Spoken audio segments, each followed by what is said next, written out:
Good evening, good afternoon, good morning, viewers from wherever you are watching us. This is a regular platform opinion sharer.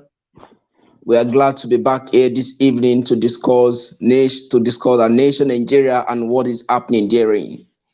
I'm your host this evening, Olaogun Michael Sukomi, and we have eminent individuals joining us in the conversation to have the conversation around Nnamdi Kanu's rearrest, repatriation, and of course, the attack on Sunday Igboho's residence in Ibadan. And I encourage you that you share this uh, communication as it's ongoing for the education of the public. So this evening we have Mr. Bolutife Oluwadele joining us from uh, from Canada, and Mr. Fadumopor joining us from India. So we are here to actually discuss what is happening in our national polity.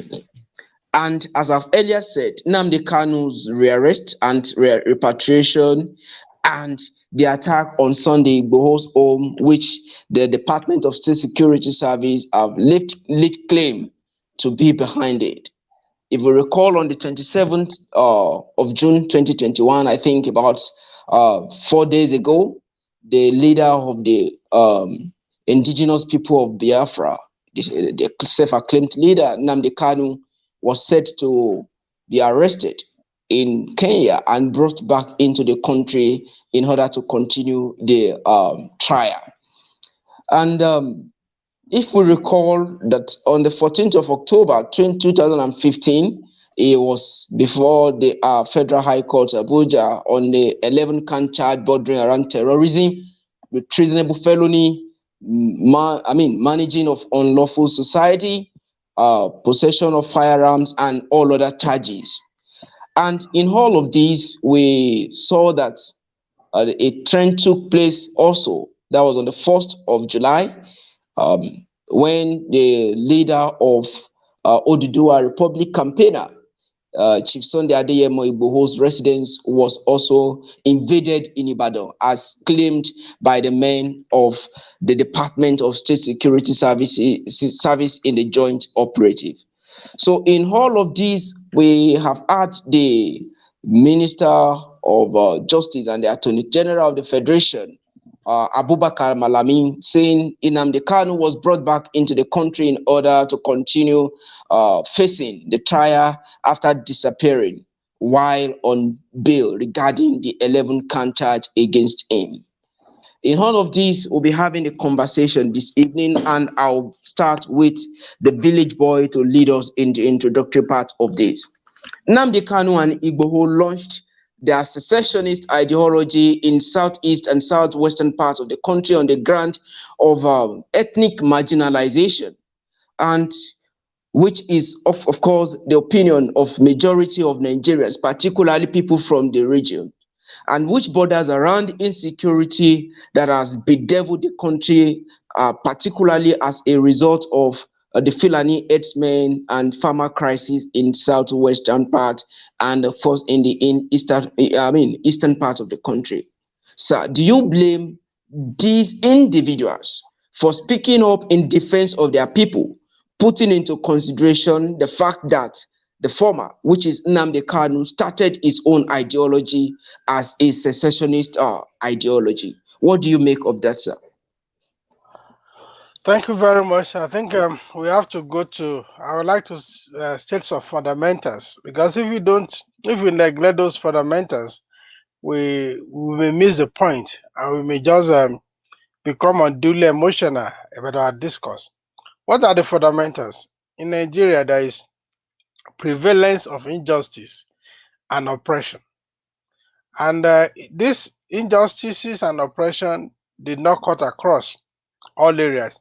There seems to be a section that seems to be, sitting on the neck of others, and which has, for a long time led to a kind of lack of opportunity, a kind of loss of values and all that. So because of this, you call these people self-acclaimed leaders, I slightly disagree with you on that. I would rather call them circumstantial leaders. The circumstance of oppression, the circumstance of injustices produced these people. They did not just emerge from their bedroom one day and said they wanted to be fighting the state. They arose, I mean, just those who are familiar in the Bible say there arose a woman, a prophetess, in Deborah that rescued our people from oppression in the time of yore. So because of the oppression that we have in the land, these people say, look, hey, you can't continue to marginalize my people uh, for a long time. So that was the basis of their emergence. The foundation of their emergence is because of the prevalence of insecurity, the prevalence of injustices, the prevalence of oppression. The fact of insecurity cannot is not limited to the south. There is insecurity across the land, but there is a unique aspect to the insecurity which you have mentioned. The farmer herders clash. I would like to be a bit blind to tribe in this system in my discussion. Um, Forget whether the herders are whatever tribe. I don't care about that. But the fact means that the clashes has led to some people means of livelihood being threatened. Where people cannot go to their farms, where people cannot feel safe in their own environment, where there is raping, there is kidnapping, there is maiming, there is people who are already impoverished are being made to pay ransom. So those are the situation of insecurity. But I will even say that insecurity is almost secondary to the issue at hand. The major issue at hand is that of injustices, is that of oppression, whereby many people in some sections of the country are treated as second class and third class citizens in their supposedly own country. Those are the issues. And because of this issue, there is a gap.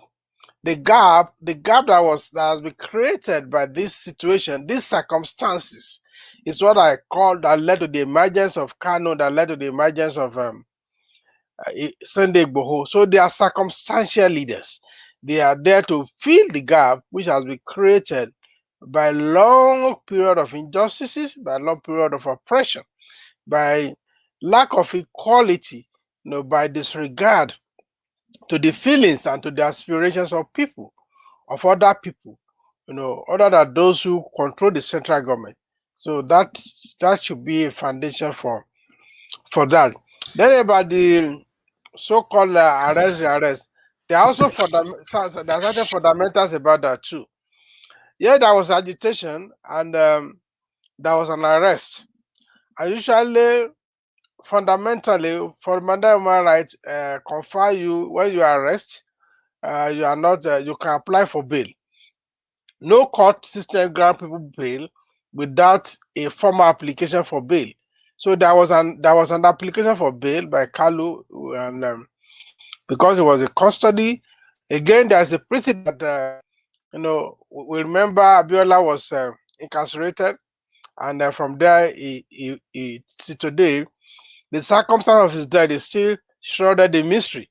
We don't know the truth. So because of that, this guy might say, okay, oh, if I remain here, who knows what happened to Abiola could happen to me. So his lawyers and him they apply for a bail, and he was granted bail. Without being sentimental, it could be assumed that he jumped bail. But then, even that as an explanation for that, for those who are familiar with the Bible, there is what we call city of refuge. Some cities were built where you are offended, you can run there for safety. So now Kanu be a British citizen, so decided to use Britain as his own city of refuge. He fled to Britain. Um, his activities also, you might say, could have violated some of the bail conditions that were granted to him. And now, even in the Bible, when you are in the city of refuge, you are not expected to be arrested or punished. So when he stepped out of UK, we now we know it is, they say it's not Kenya. Before they were saying it was Brazil, they were saying it was Germany. They have mentioned so many places.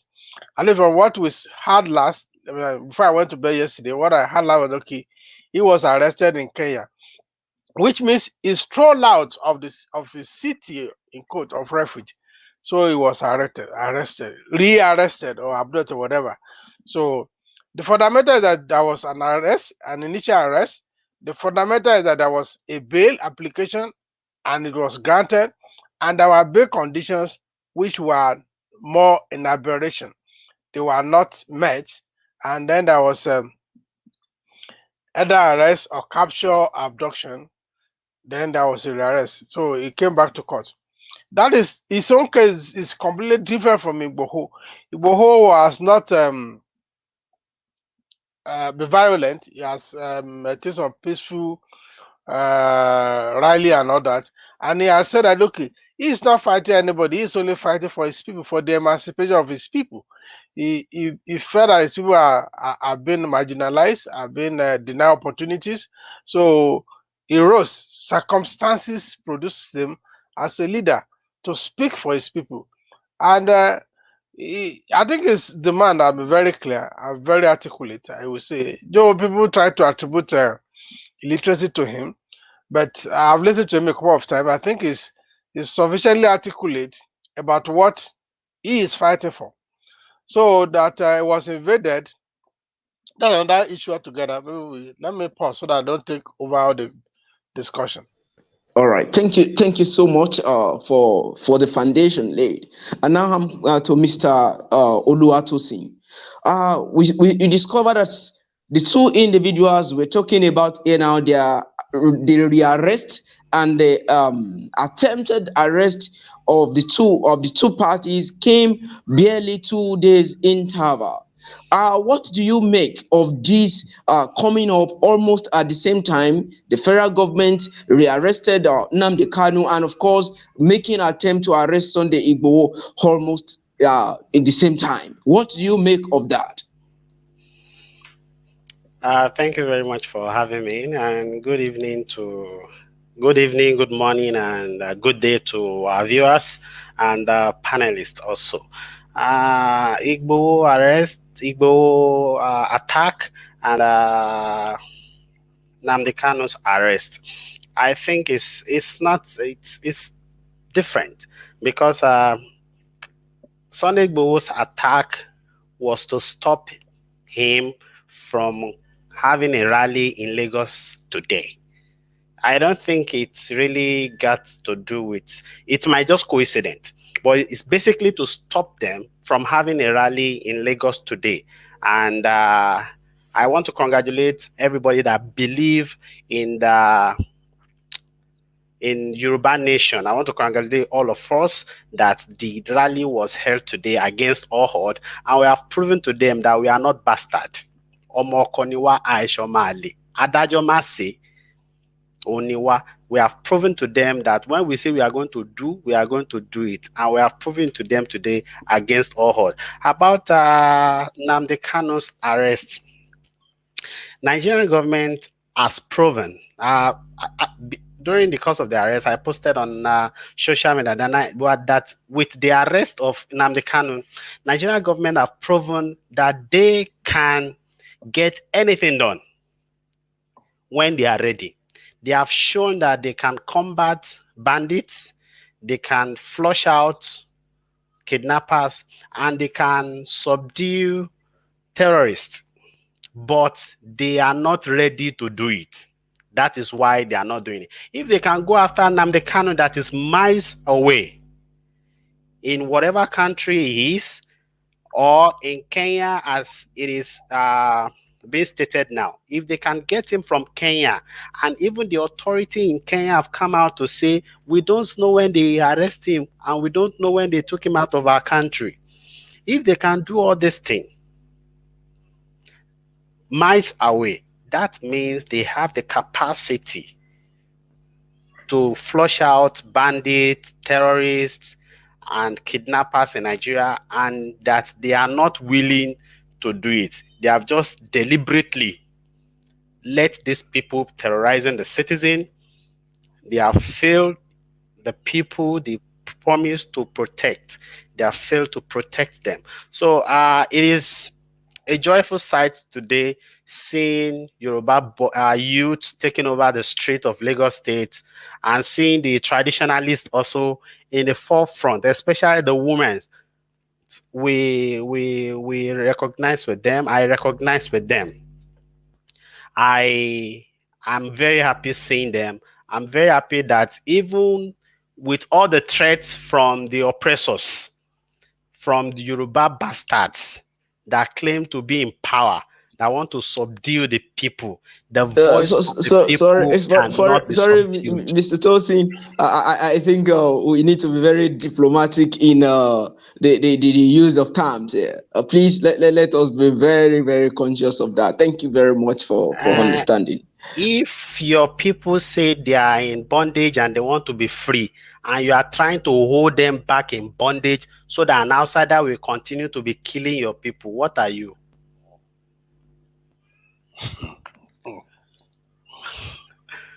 So All I'm right. very happy with the number of people that troop out today, and I know that shame is now in the camp of the oppressors of the people that want to subdue the will of the people.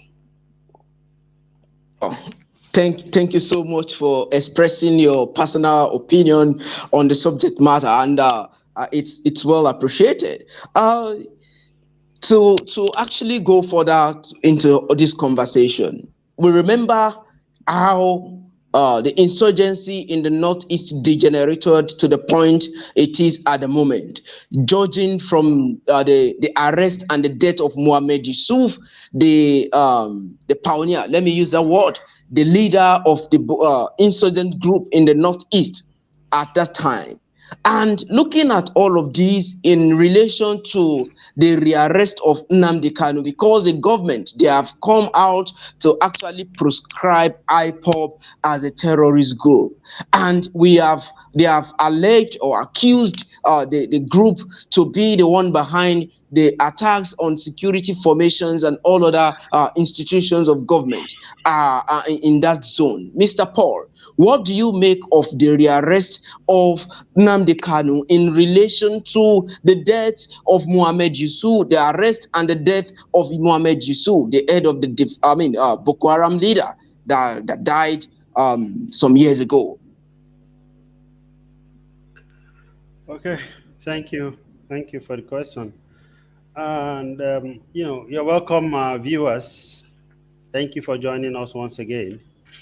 Um, you see, I don't think there is, I don't think that the context of comparing a Boko Haram member, I mean, a self-acclaimed terrorist, I don't think it's appropriate to compare them with people who are saying, we are being oppressed, who have been speaking literally, even though Nnamdi Kanu has said some things initially that I did not agree with. I mean, so many things that he had said in the initial time that when he started the agitation that I did not agree with. But I think lately, I think he has grown. He has outgrown some of those behaviors. I don't know why. Maybe because maybe because of the emergence of people like Igboho in the southwest. I don't know why, but then I don't think it is appropriate to compare Nnamdi Kanu with uh, the people who have said we are on the basis of our religious ideology. Whoever that does not believe in what we believe, we're going to kill him or he must convert. So Nnamdi Kanu hasn't done that, you know. Even that's why even when he was actually talking things that I thought he wasn't supposed to have been saying, he hadn't gone to that. So I don't think on that basis, I think it would be wrong to try to compare him with them. So now the arrest, I think personally, I want to believe that the government or the administration of Buhari is trying to show power. Show power. In his recent interview, he said He said, if you remember, that we are going to treat them in the language that they understand. All right? So perhaps this is the language he believes they understand, perhaps. And unfortunately, I would have loved to see him demonstrate such powers with the bandits, with the Boko Haram members, whereby we even have different factions up there in the north.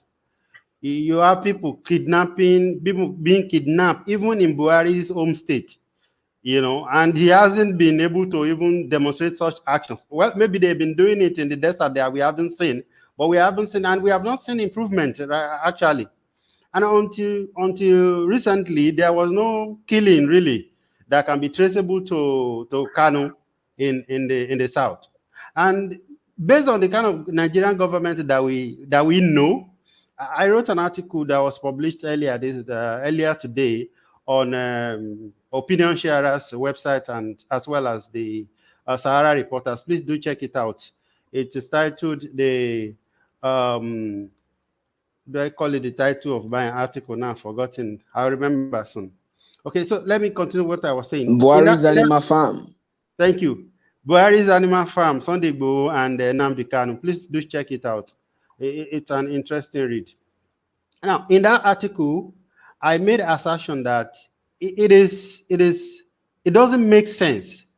It doesn't make sense for you to want to clamp down on these people that you are supposed to have sit down with and discuss, and looking at other aspects of the government, of the Buhari government, maybe the people like us who are even saying the government is not doing right might not be safe. This is what the rearrest, so-called rearrest of Nnamdi Kanu, regardless of where you are, where you might be at, whether you talk or you don't talk, you are all going to die.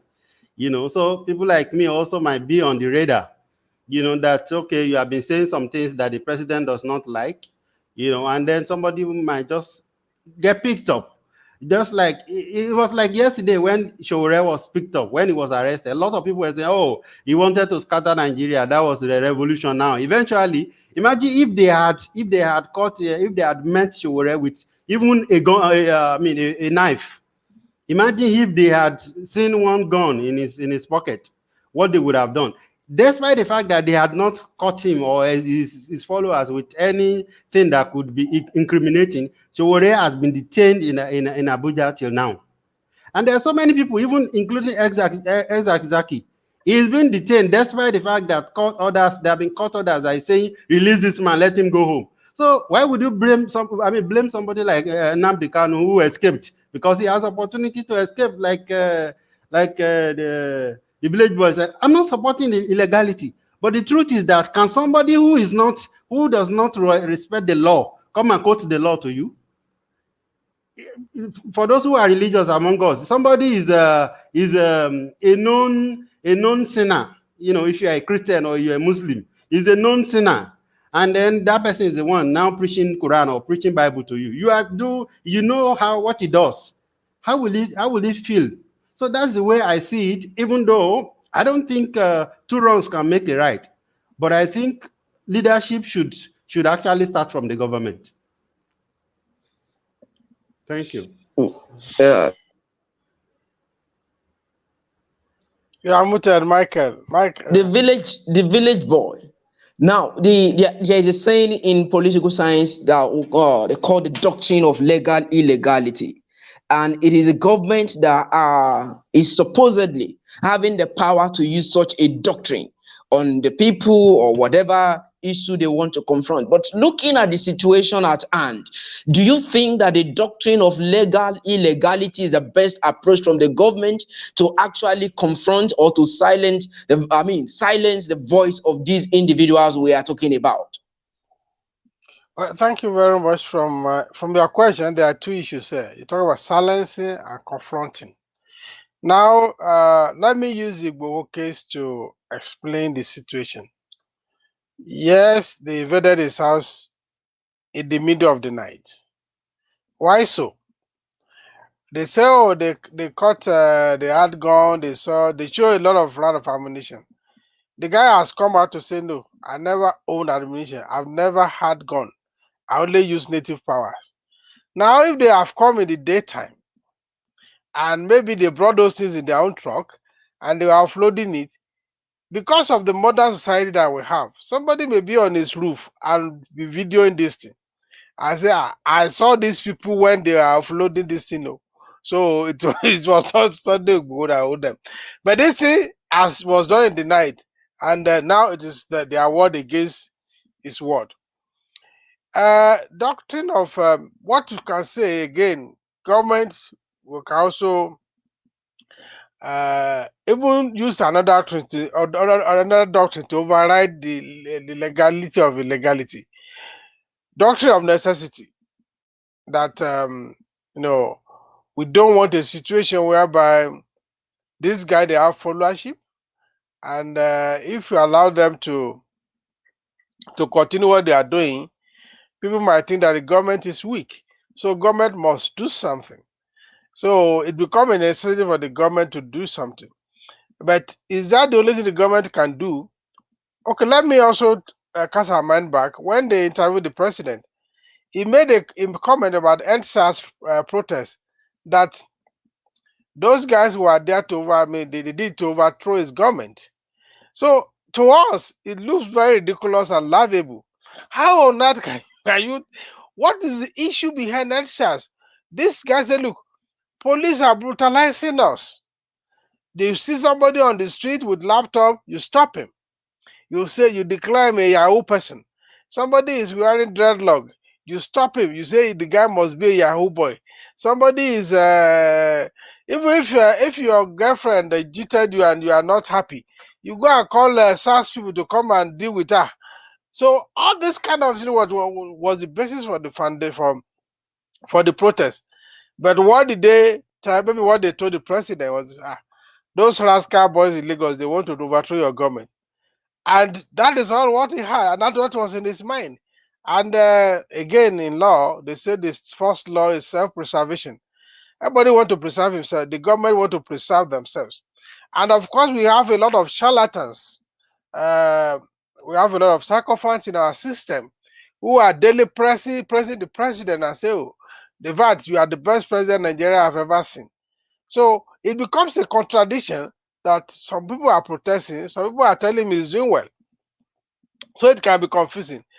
But then a president that has his ears to the ground, we should be able to know some truth.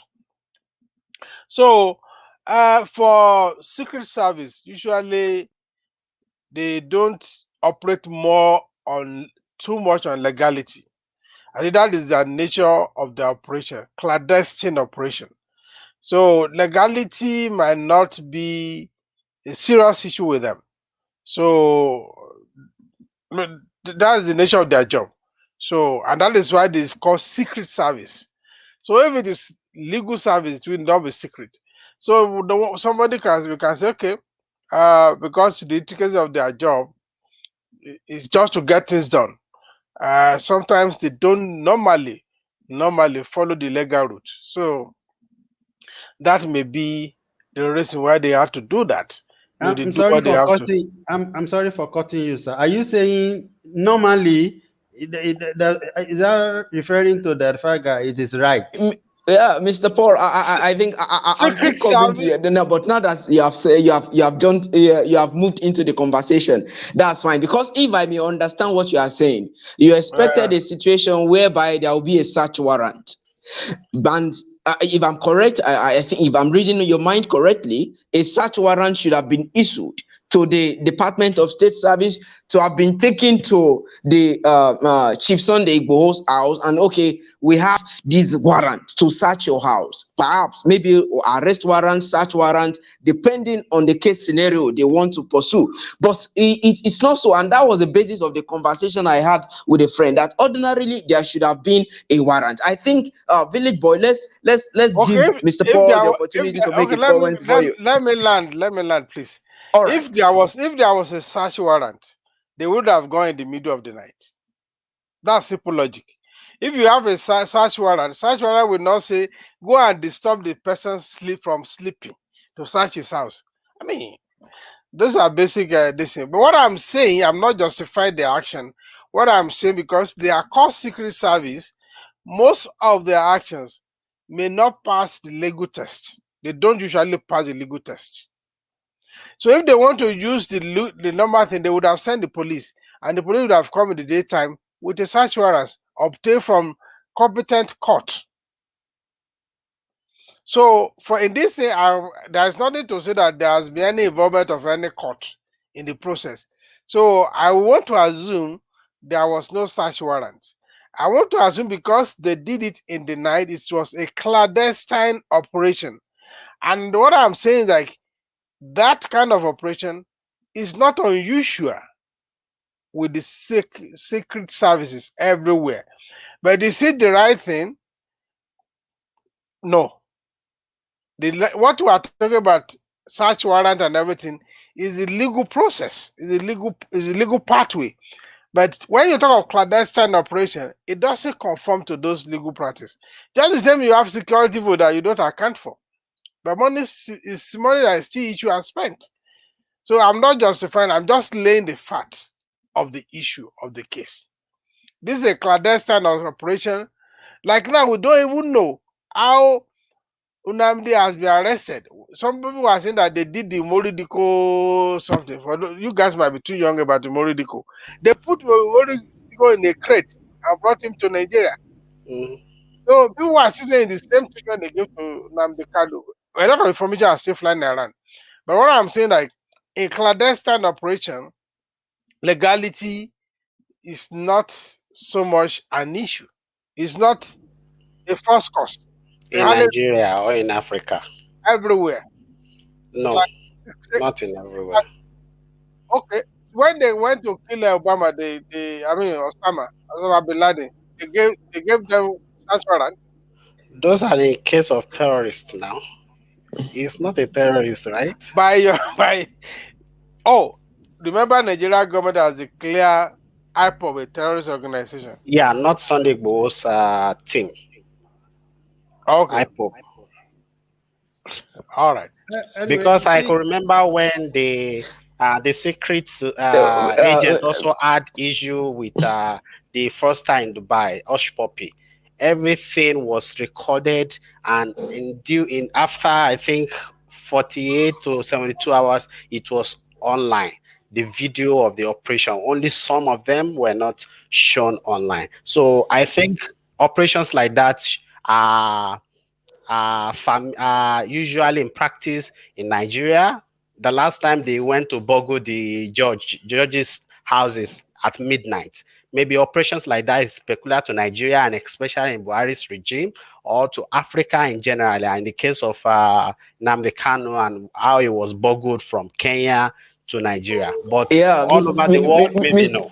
Mr. Tosi, we'll still come to all of those. Yeah, thank you so much. Mr. Paul, I think you wanted to make a comment as regards the way the Department of State Security Service claimed that they invaded the house of Chief Sunday Igboho. What do you make of that?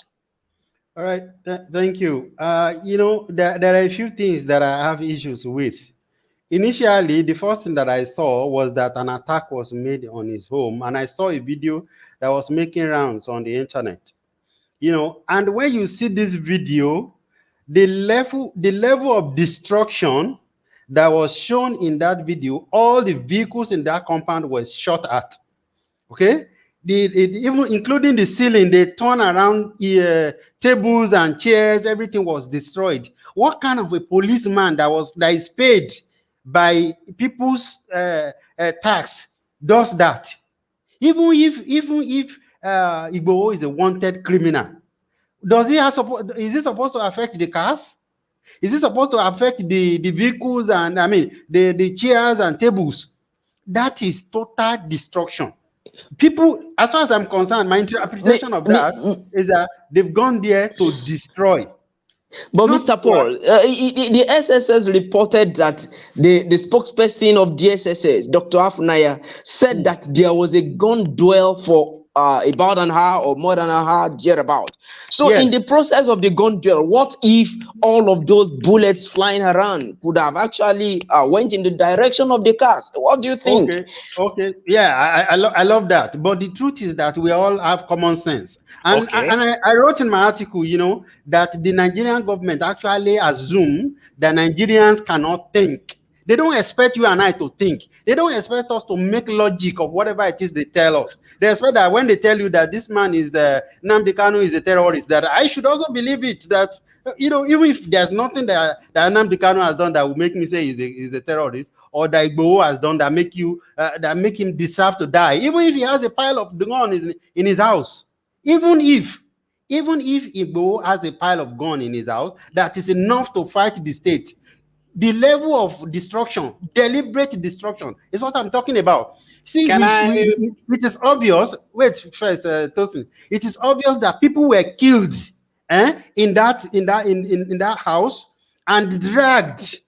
In the first video that you can check on this channel or on Opinion Sharers on Facebook, you will see it there.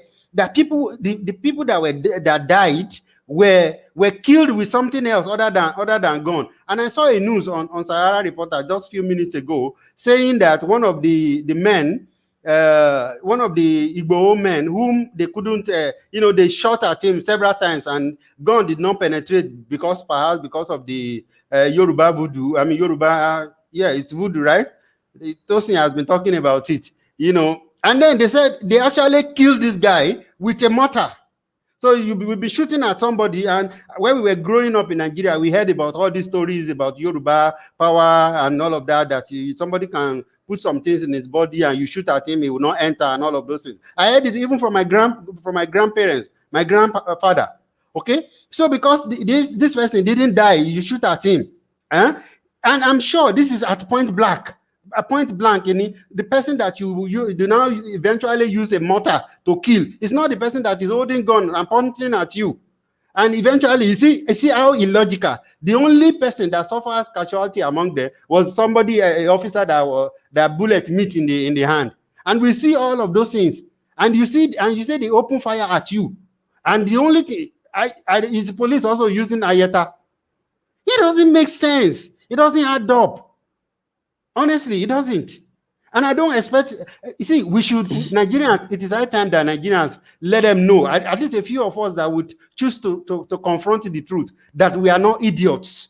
They should quit telling us all this nonsense. The same thing they told us, what we saw on at this toll gate, as men in uniform were firing into people. Yes. And yet you tell us that nobody died. In fact, initially they said the Nigerian army were never there, the police were never there, and then the story began to change small. By now, we are forgotten because we are simple-minded people. That's what they call us, and I think we are beginning to yield to that. Yeah, thank you so much. To the village boy, I mean, Mr. Tosin, sorry. Okay. Now we have seen all of this happening in the space of 3 days.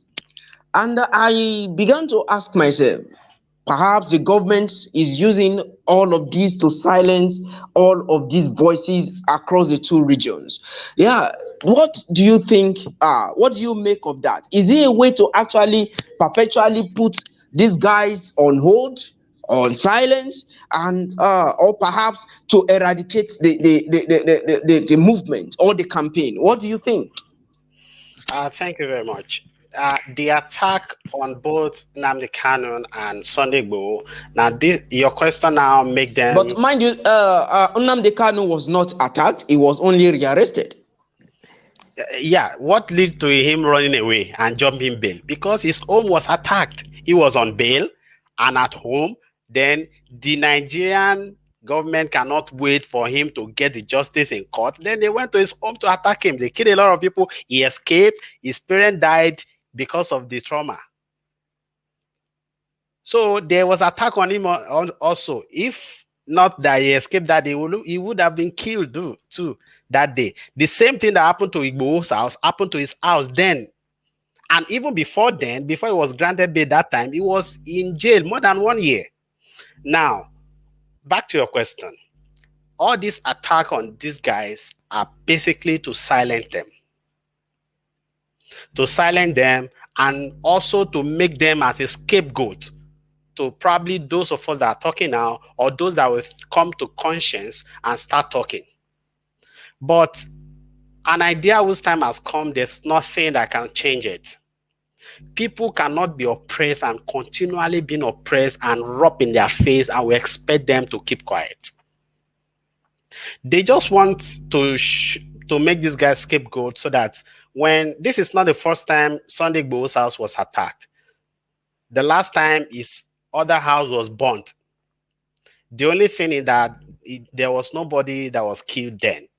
But this time around, somebody was killed and all that. Now, you said the DSA, they said there was a gun battle or sort between the Igboho's men and them. And with all the weapons, all the guns that they showed, Igboho and his boys can have that number of weapons. And the only casualty DSS will record is a gunshot to one of their man's hand. Even somebody that we cannot even see. We are not full anymore. Our parents might be, but this generation we are not. And that they are targeting people. They should target anybody they want to target. If we talk, we are going to die. Those that are not talking in Nigeria are dying daily in their numbers. Only those that die in front of camera, they are the only ones we just see and we shout. Many are dying daily in their 100 that are not in front of camera and are not being reported. Ask those that are working in TV stations, in the media in Nigeria, they will tell you they're even tired, they are bored of reporting deaths. So the attack on these guys is basically to silence them. And this is where the Yoruba agitators, this is where we have problem with, because we believe that the Fulani, the Hausa Fulani or the Fulani, they are on an agenda for what's it called? Ethnic cleansing. What was Igboho doing? Igboho said they are criminal Fulani that are attacking his people in Okeogun, Ibarapa, and Igboho organized people to go there to flush them out. This is when he started having problem with them. So what are they doing now? Declare him wanted so that the atrocity of Fulani X-Men can continue in Ibarapa or what? The criminal Fulanis in Ibarapa and Oyo State and what have you, when have they declared them wanted? There was a guy that was arrested, something, I forgot his name now, that was arrested in Oyo. Do you know that the OPC guy that went there to flush him out and arrest and hand him over to police, the OPC guys were also detained for more than 3 months now? So, see, the best thing is to divide Nigeria. That is when everybody will have peace. Yeah. The president is just governing Nigeria as is the president of the North and not the president of all of us. There's nothing bad in calling this guy to round table for discussion. If they can be negotiating and be discussing with bandits. Yeah, Mr. Tosi, you already snowballed us now into the next question, and I think let me push that to the village boy. Now, we have always believed that dialogue is a very strong weapon in approach in stabilizing peace in any society, and we have seen it work in several places, even in Nigeria, in inter-communal clashes. The Obasi crisis in Nasarawa State some years ago. We have seen it work. But I began to ask myself this question: why is it that government in the actual sense is finding it somewhat difficult to engage these people? Nnamdi Kanu and Chief Sunday Igboho in dialogue, because when we look at it in the real sense of it, these guys, they have their own crowd, they have their own community of people they are pulling, but there have been accusations on government that if government could dialogue with bandits, could dialogue with all these criminal elements, kidnapping people on daily basis. Why is it difficult for government to come down to actually discuss or dialogue with Nnamdi Kanu and Sunday Igboho? Well, thank you very much. Obviously, there is case of double standard in Nigeria. We know this, and whereas there are so many issues if you want to mention.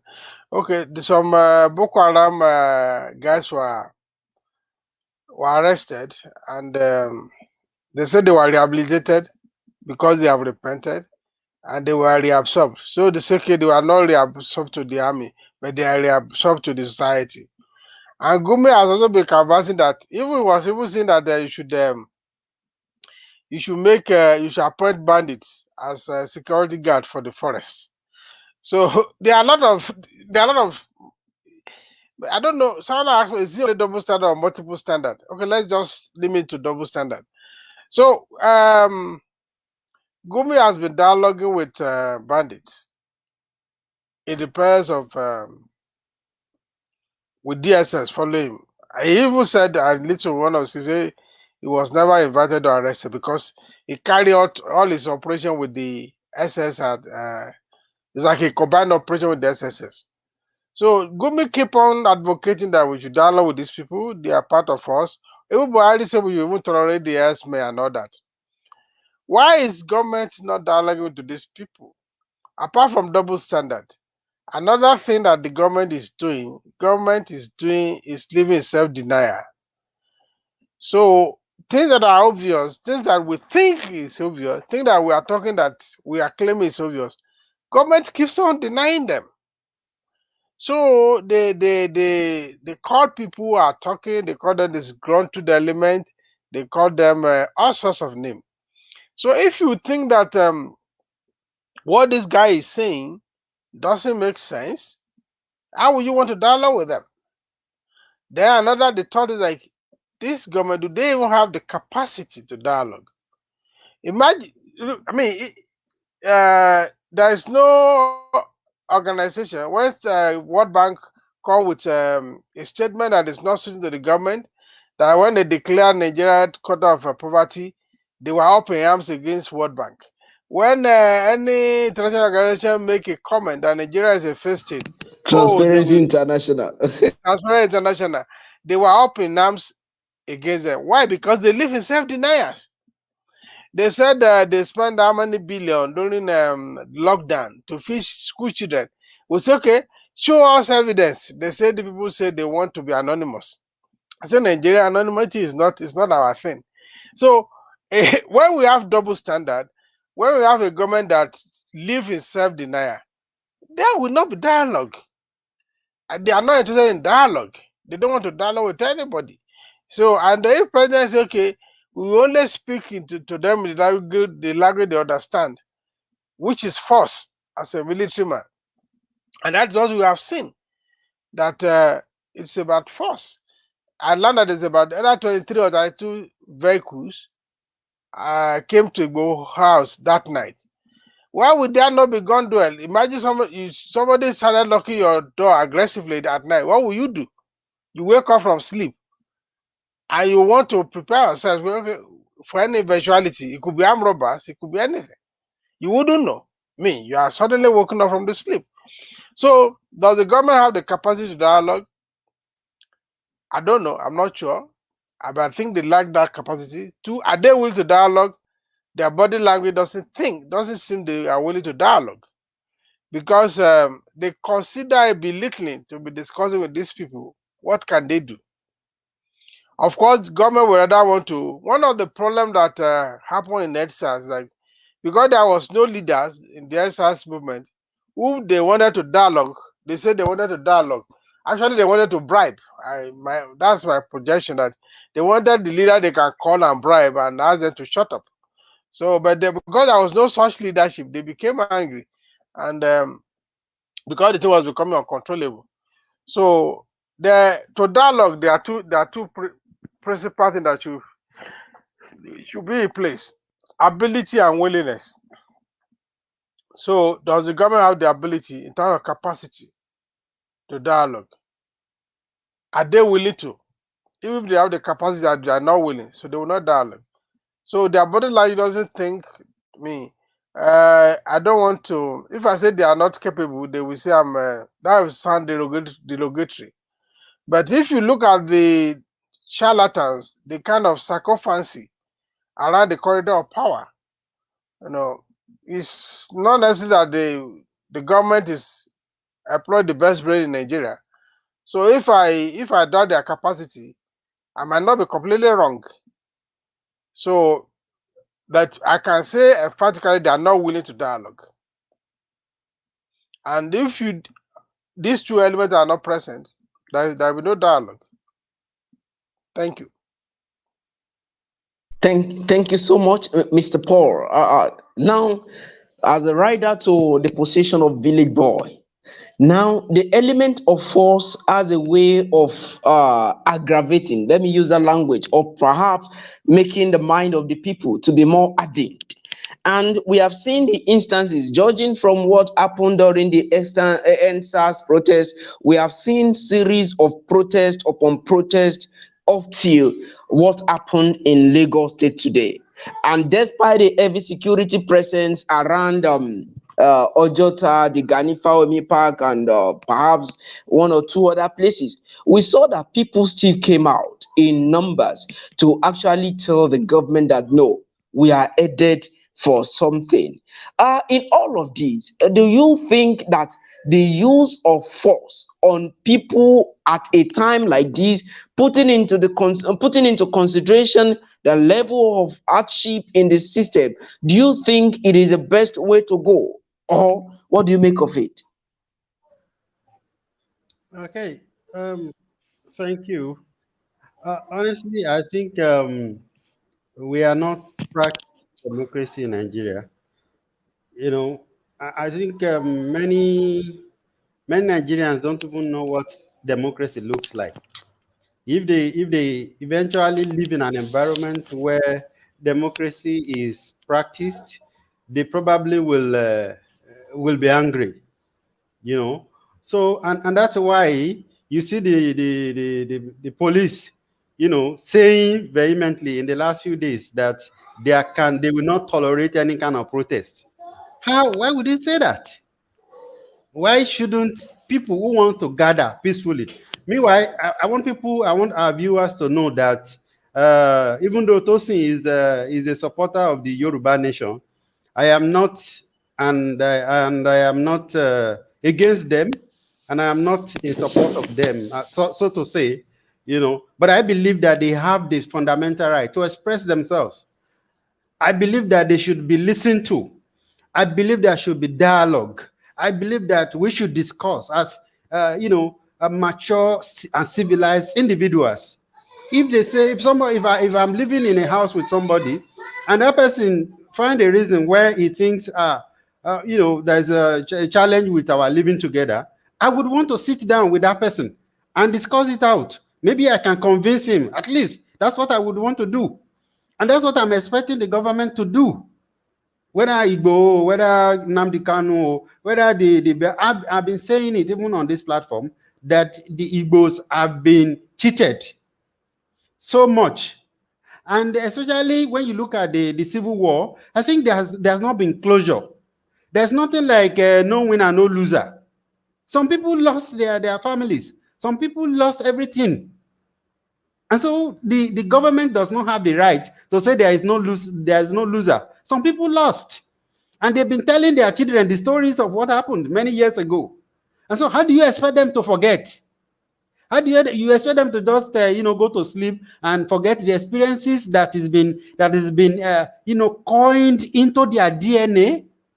But you see, many of our people don't know that suffering, situations, emotions actually can alter people's DNA. I'm talking psychology now.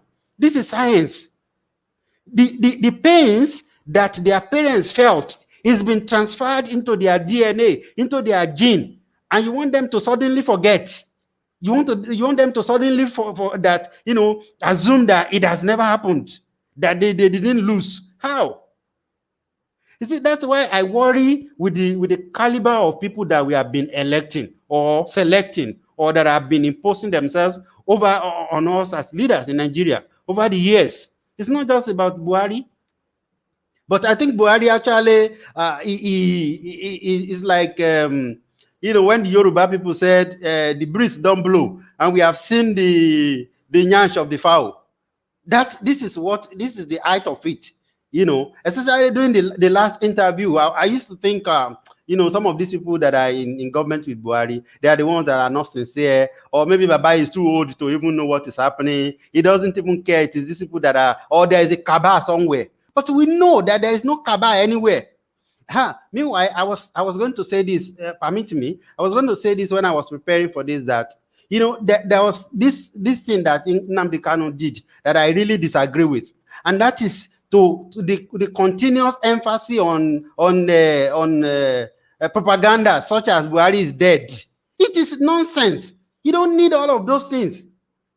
It is wrong, and I think he has been proven wrong on all standards.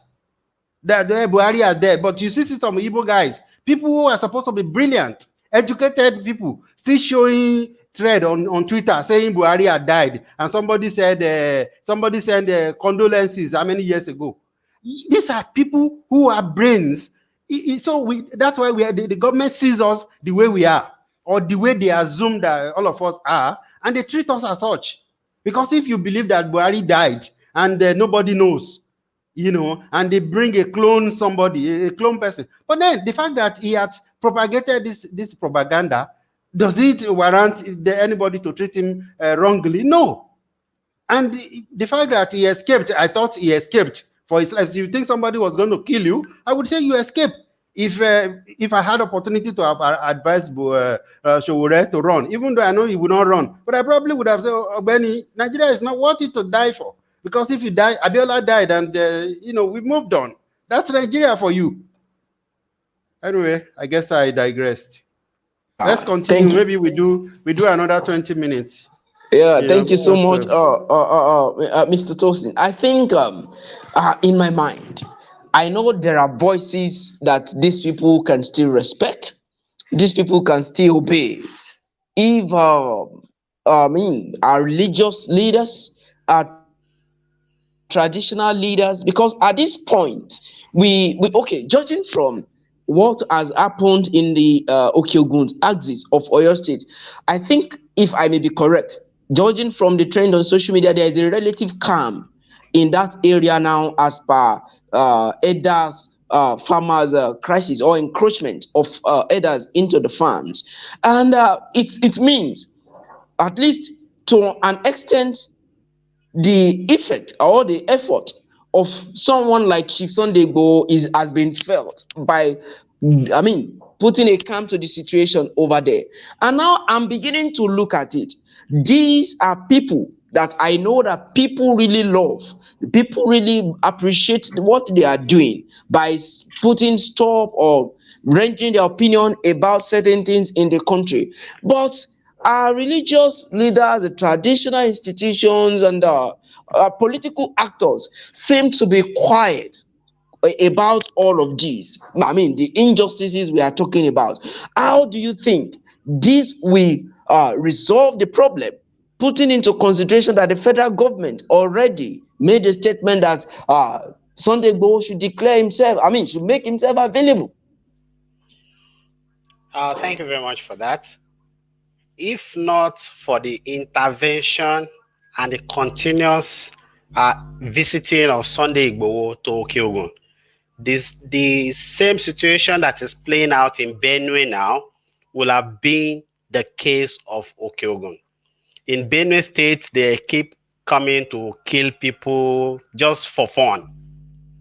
Whenever these Fulanis are bored, criminal Fulanis, not all of them, they will just criminal Fulani, let's just say like that, so that Mr. Michael doesn't say, caution me again. The criminal Fulanis, whenever they are bored, they just go to Benue and kill people for fun. They just kill them and go. And they are not traceable, nobody is trailing them, nothing. And the law enforcement guy also pretend as if they don't know their hideout, or they cannot combat them. So if not for the intervention of Sunday Igboho, Okeogun will have been worse now. But for the intervention of this guy, we have calmness there now. Now, talking about religious leader and traditional rulers, these people are comfortable.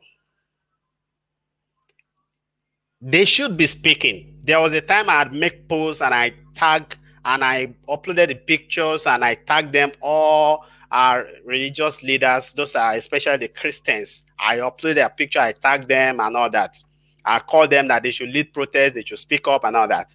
But I just felt these people are comfortable. They might not want to talk. We are the youth. Majority of them are older now. In the next 20 years, may their days belong. May all of us, our days belong. In the next 20 years, most of these guys will not be around again. So we are the youth. Whether we like it or not, whether the old guys there now, they like it or not, we are the leaders of tomorrow. In the next 20 years, Buhari might not be around again. If he's there, he'll be on the chair like IBB. So we are the one that will fight for us. Wọ́n sọ pé ẹjọ́ ẹni, ó sọ pé òun lòdò, tó bá dé wàá sì bá ń bẹ̀. They say this matter on ground is your matter. You say, I know I'm busy now, I want to go and shower. If you come back, you will still find the issue is still there on ground. So, see, these people are comfortable already. They have money.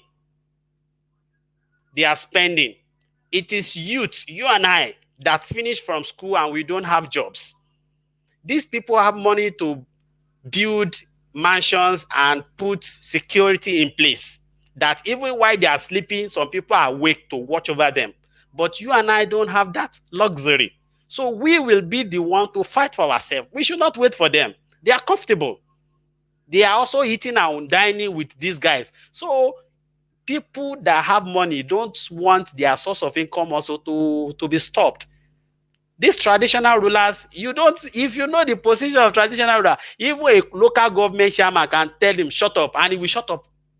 Unless he will not receive his salary next month. Traditional ruler, the Oba, that everybody will go there and say KBC. If a councillor, the king must tell the councillor, I want to travel, king. That is why we are calling for Yoruba nation. So that respect can be given to those that are due to. So that power can be to the people itself, not just some people that don't even know the power they have. So we are not going to wait for traditional leaders and religious leaders to come and fight our cause for us. We will take our cause by ourselves, we fight it by ourselves. Yeah, thank you so much to the village boy. I just still want to ask similar question. Do you agree that is the comfortability of our religious leaders that is not making them, or even the political gladiators within the two regions?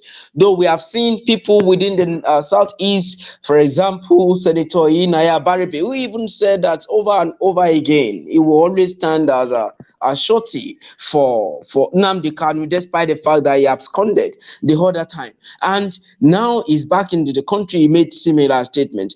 That's to tell you that quote and unquote they are giving support to their people. I mean, to their own people, so to say. But looking at what is happening in the southwestern region, I think our political actors are somehow silent. The other institutions are somehow silent.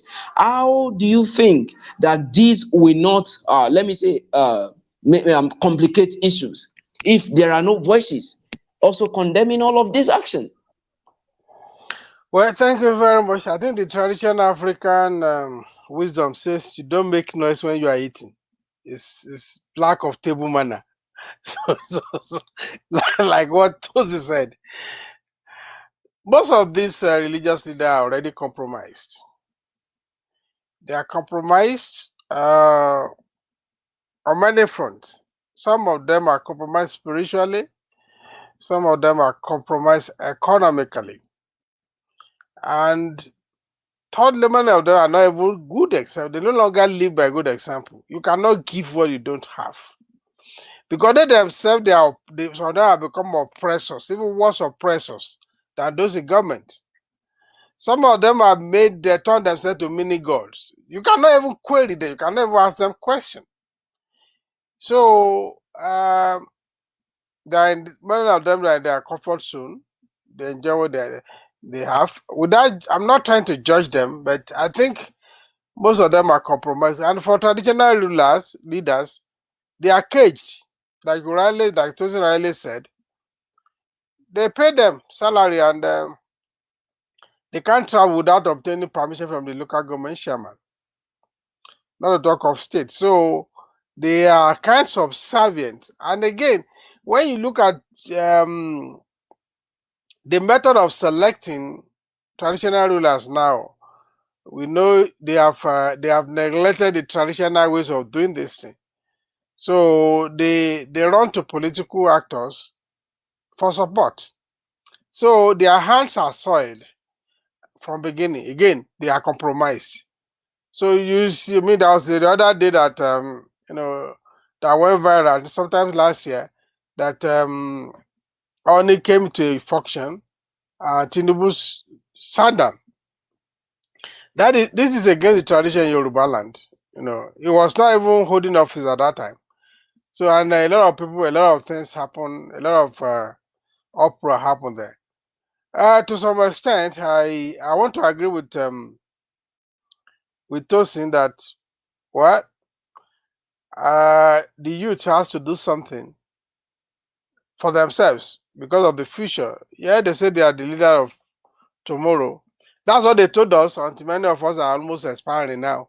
So we don't know where that tomorrow, now whether we will share with you or not, we don't even know. So we don't know where we are standing.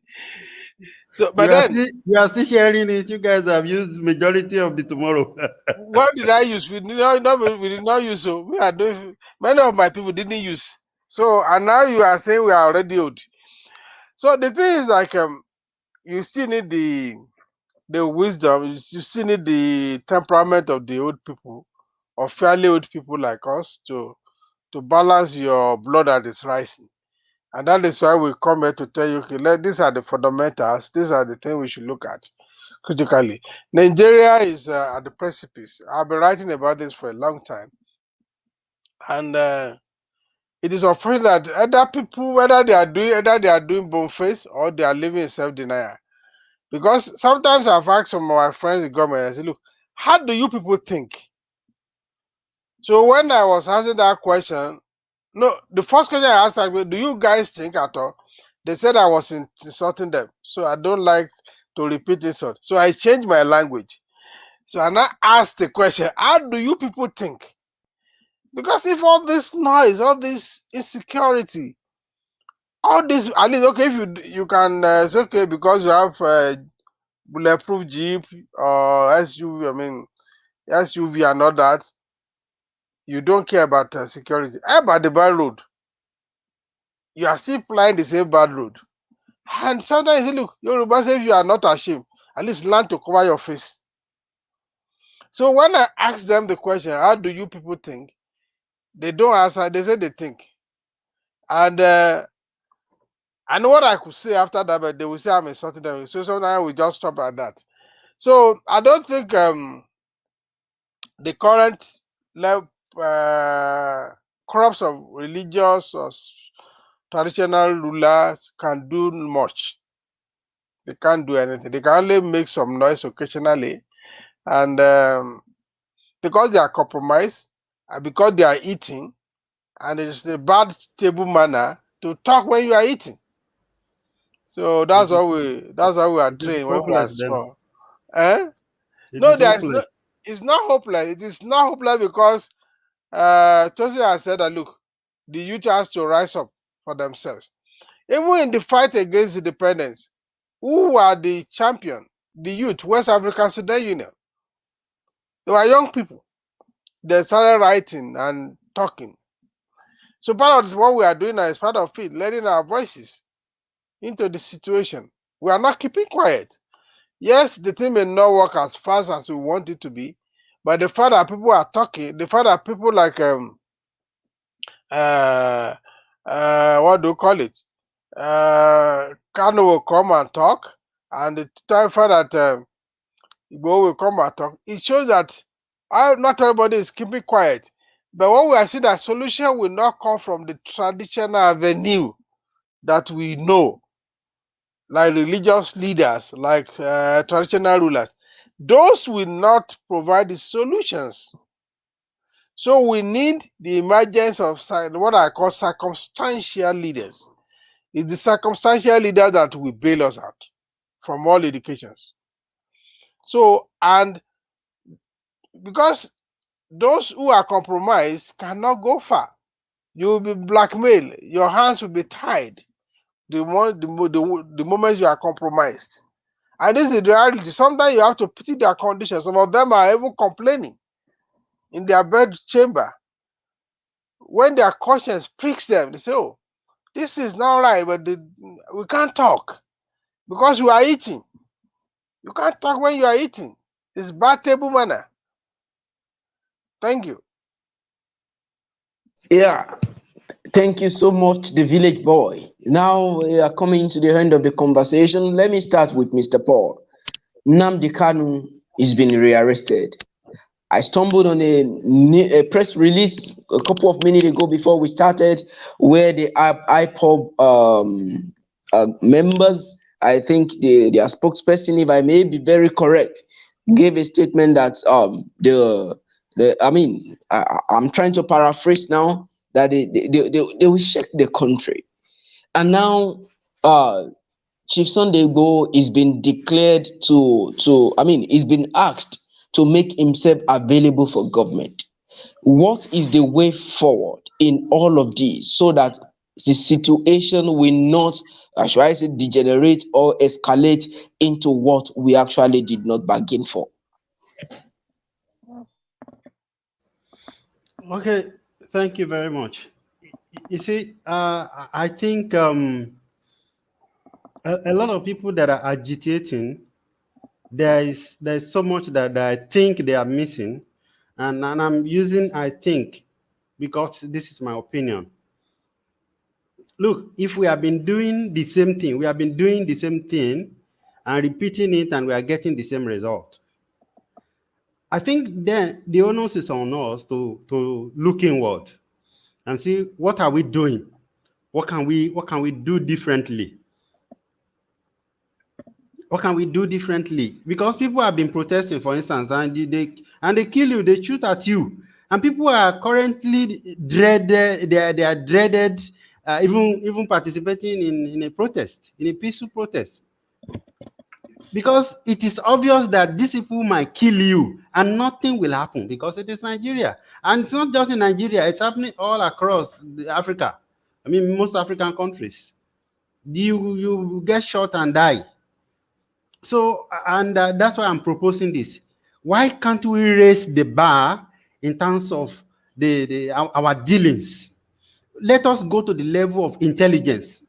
Let us quit this. We no go agree, we no go agree. Let us raise the bar. Let us begin to make plans. Let's make strategic plans on how we can build this country, on how we can develop different sectors of this country, and let these discussions be the things that we are using to challenge them. Somebody said once the level of the president is what we use to measure the level of the intelligence of the people that are in government. Because if you pretend or if you act as if you know more than your oga, you lose the job. That is how it is in most sectors of the economy in Nigeria. And so because Buhari, we have seen the level of intelligence of Buhari. Okay, so if maybe his Minister of Information, for instance, begins to act, okay, this thing you are saying, I will not go and tell the people, he lost his job. And like the village boy say, they are eating. The same thing with our obas. The same thing with all these dignitaries, so-called dignitaries, because I don't see them as dignitaries, because they've not earned it. They don't deserve to be honorable as far as I'm concerned. And that's why you see the people, even people in the National Assembly, they are voting to say we should not be using Twitter in Nigeria. Isn't it ridiculous? You can see that these people are not representing Nigerians. Simple. And so if they are not representing us, then Can we form another level of discussion that is based on intelligence, that is based on knowledge of the 21st century, of how societies can grow, and move away from this level, this we no go agree or we no go agree that we've been doing, that has not been working, and move away from the propaganda that Nnamdi Kanu was doing before now. Let's begin to talk intelligently. Let's begin to talk about how we can fix the country without them, and let them know that we are going to push them out. Like what Showore was talking about earlier, that even the fact is, he said revolution. So Buhari, even common answers protest. Baba Buhari said they want to they want to chase me out of office. How can he now hear of revolution now and he will not be scared? So you see, when you listen to the kind of people that we are dealing with, we should now understand, okay, this is the reason why this is like this. So we shouldn't be foolish. We shouldn't be idiots like them. Permit my language. So I think that is the right way. I mean, the right way, because we don't have guns. Imagine Igboho who has African juju. Me, I don't have African juju. 99% of Nigerians youth don't have that kind of juju. So we can get you some. Yes, they still kill some people in his house using mortars to hit and break their head, and take the people and parade all the guns. I mean, all the garment and all of those things in Abuja. So you see, the implication of this is that those ones are fake. Wait, whether it is fake or it's not fake, the truth is that we saw that they ransacked that house. They destroyed it. You see, in the face of bullet, those policemen and the soldier, maybe they may not have smoked more than Igbo and drank some Ogogoro, and they have done that kind of that level of destruction. Let us start intelligent discussions that can make us know, that would make them know that if they are not willing to change the system, the system will eventually change them. This will not agree, will not do anything. Thank you. So much. Thank you so much. Mr. Tosin, in just 30 seconds, what do you make of the way forward from where we are? The way forward cannot be communicated in 30 seconds.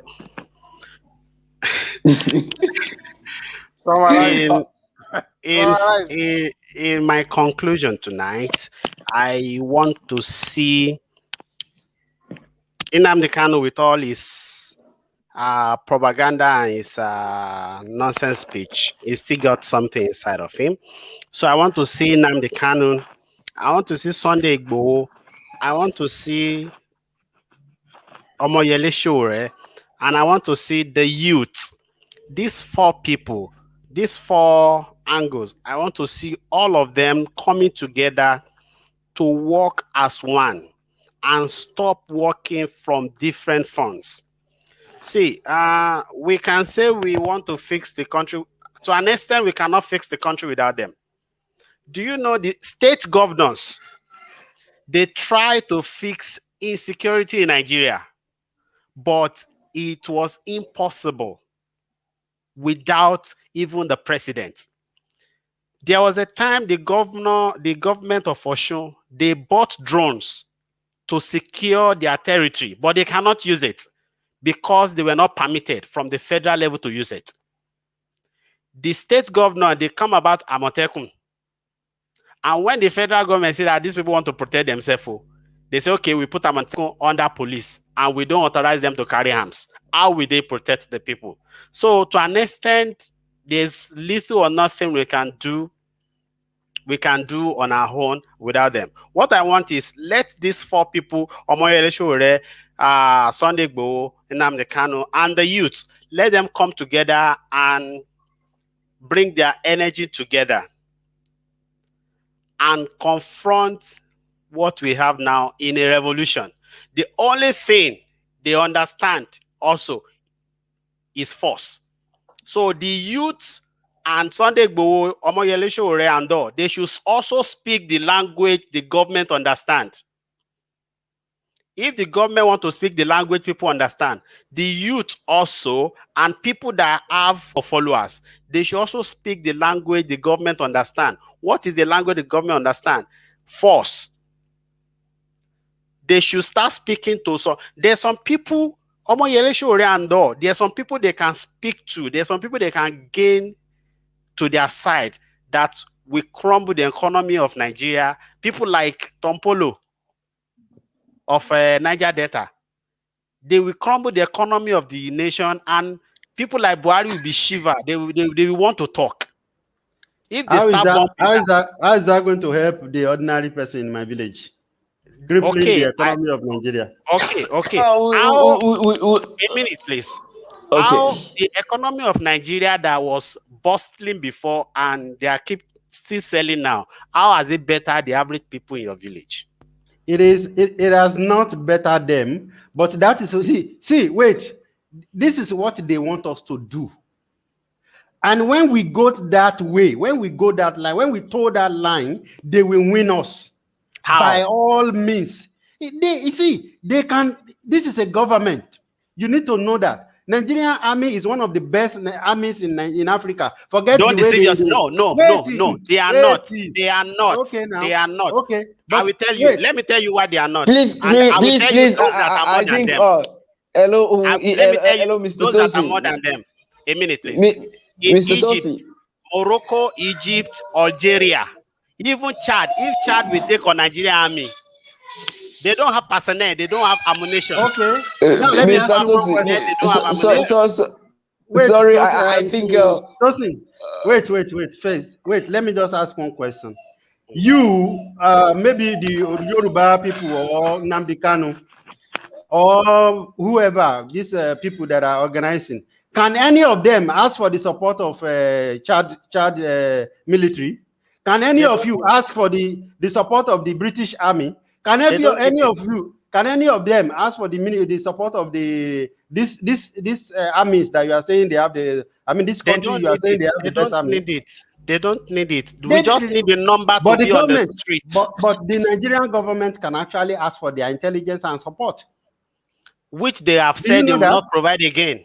Who told you so? They have said they will not provide again. Are you Some days expecting? ago, Okay, Are you expecting that gentlemen, Kenya would have repatriated Nnamdi Kanu? Sorry. Did they not? Yeah, I Let's think not deceive ourselves. we need to actually hold this conversation. We know we can't exhaust it today. I surely know that, but let us keep it there for now. I know time will give us opportunity to talk about more of these issues. I know we are interested in international politics and diplomacy now. Yeah, me to the village board. Now, Mr. Paul made something. I think Mr. Tosi also gave a rider to it. That is synergy. Let us begin to engage in a constructive conversation. And we saw what happened prior to 2015 and 2019 election. We saw, Sowore and other people trying to come together. Mr. Tope Fashua and host of others, Professor Kingsley Moghalu. We expected there was this excitement in the community of young people in Nigeria that yes, we are coming up as a force to wrestle with, the existing political force in the country. But we saw that all of this failed. Yes, every one of us, we are brilliant, we are vast in our own ways. And when we pull knowledge, intellect, resources together, of course, I believe we can win the battle. But it has failed.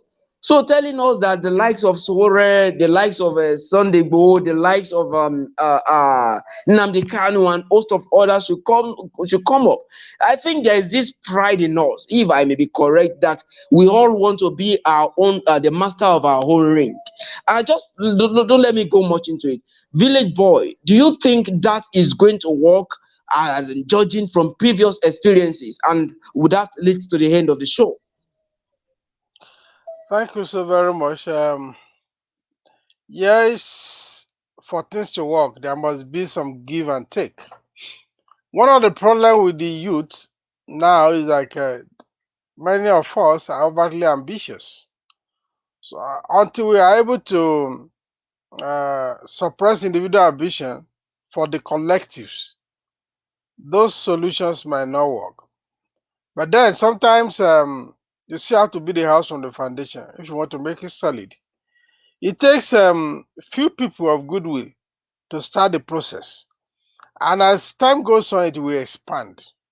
people who are selfless. But at least now, where the arrangement between Kano and Igboho may not work is like they're asking for different things. If you ask me, one is asking for Biafra, the other one is asking for Odudua. It looks similar, but it's not exactly the same. So you want to bring them together to fix Nigeria. Are they interested in fixing Nigeria? If we have to fix Nigeria, we have to change the circumstance. Like I said, how do we change that circumstance? We have to have a national dialogue.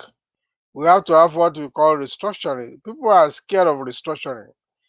The truth is that as it is now, the federal government is too powerful. And rather than using, they are inefficiently powerful. Permit the qualification. Because if you are powerful and you are efficient, you are good. They are not efficient, they are not effective. So they are just using brutal power to, they are using their brutal power to suppress the people. Yes, Paul recommendation or intellectual engagement. Well, if you can speak grammar, if you are highly intelligent, if you want to, how do you communicate to a deaf person? They say when you are frying corn for a blind person, you have to be whistling. You have to whistle. Otherwise, the guy will think that you are eating half of the corn. So, no, so that's the challenge there. What how do we, how do we, you know, then we have to change our own attitude again. We are too much in a hurry to do things. If we want to fix things, fixing things take time to yield result. Do we have the patience? Do we have the resilience? We have resilience to sovereign. We don't have the resilience to produce enduring thing. So we are even using our resilience in the wrong way. So I think we have to see how we can use our resilience to build a enduring system. What we need is to build a system that is far above individuals that even build it. And it takes time to build a system. When we build a system that people cannot easily override, then we begin to change the circumstance. When the circumstances change and we have collective prosperity, collective agenda, more than individual or mitigated ambitions, we have it. Then we begin to change things. Of course, when you crumble the economy, it's going to be worse.